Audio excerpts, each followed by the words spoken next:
Assalamualaikum warahmatullahi wabarakatuh. Perkenalkan, nama saya Muhammad Dafra Gusaki dari jurusan Teknologi Informatika Universitas Nasional Angkatan 2022. Penggunaan TIK dalam bidang hukum. Contohnya yaitu penggunaan e-tilang. Karena maraknya pengendara yang sering melanggar tata tertib lalu lintas, dalam setiap jalan raya terdapat kamera pengawas yang nantinya akan memantau setiap saat. Setiap pengendara yang melanggar tata tertib lalu lintas akan diproses, lalu pengendara tersebut juga mendapat sebuah sanksi yang akan dikirim menuju ke alamatnya. Di sini ada dampak positif dan dampak negatif penggunaan e-tilang. Di sini saya akan menjelaskan penggunaan dampak positifnya, yaitu mengurangi pelanggar lalu lintas. Namun tetap harus diiringi kesadaran pengendara untuk bertindak tertib. Pertama, tidak ada interaksi langsung dengan petugas. Kedua, harus ada basis data yang akurat dari registrasi dan identifikasi kendaraan, sehingga tidak terjadi kebingungan dari kedua pihak dalam penegakan hukum. Dan yang ketiga adalah sosialisasi kepada masyarakat haruslah tepat sasaran. Hal ini berdampak pada pengetahuan masyarakat jika terbukti melakukan. Dan di sini saya akan menjelaskan dampak negatifnya, yaitu tidak dapat mendeteksi plat nomor palsu. Di sini ada upaya mengatasi dampak negatif tersebut, yaitu tetap harus ada personel polantas di lapangan. Para personel polantas ini diandalkan untuk mendeteksi plat nomor polisi palsu di kawasan ganjil genap. Kita lanjut ke slide berikutnya. Yang kedua ini ada penggunaan label, yaitu yang menyediakan informasi hukum.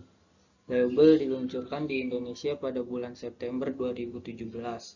Label ini bertujuan untuk memberikan informasi mengenai hukum yang berlaku untuk masyarakat di Indonesia agar lebih paham mengenai hukum. Di sini ada dampak positif dan negatifnya dari label. Saya akan menjelaskan dampak positifnya, yaitu kerja konsultan hukum, pelaku bisnis, regulator atau pemerintah akan lebih cepat, dan diharapkan juga dapat membantu masyarakat agar lebih paham atau melek hukum. Keberadaan label justru mempermudah kerja konsultan hukum. Melalui label nantinya pengguna dapat mengakses lebih dari 50.000 peraturan dan perundangan di Indonesia untuk memudahkan melakukan analisa maupun membuat produk hukum. Lalu ada dampak negatifnya, yaitu semakin menurunnya peran masyarakat dalam menjaga ketertiban, keamanan, dan kedaulatan negara. Karena tidak semua masyarakat up to date dan mungkin tidak paham menggunakan teknologi. Lalu ada upaya mengatasi dampak negatif tersebut. Ada beberapa cara, yaitu pilih informasi yang memiliki sumber yang jelas dan belajar menggunakan teknologi informasi sesuai dengan tujuannya, dalam artian tidak menyebarkan hoax. Pentingnya lagi adalah ketika menggunakan teknologi informasi, utamakan rasa toleransi dan saling menghargai, serta jangan mudah terpengaruh terhadap informasi yang provokatif. Kita lanjut slide berikutnya. Dan di sini ada penggunaan TIK dalam bidang pemerintahan. Dalam bidang pemerintahan di Indonesia saat ini juga tidak mau ketinggalan dengan teknologi. Karena sekarang hampir seluruh jajaran kementerian di Indonesia memiliki web masing-masing yang bisa diakses oleh masyarakat umum. Penggunaan teknologi informasi yang dapat meningkatkan antara pemerintah dengan pihak-pihak lain disebut e-government. Penggunaan hubungan ini dapat dibedakan menjadi 3 bentuk, yaitu G2C atau Government to Citizen, yaitu hubungan antara pemerintah dengan masyarakat.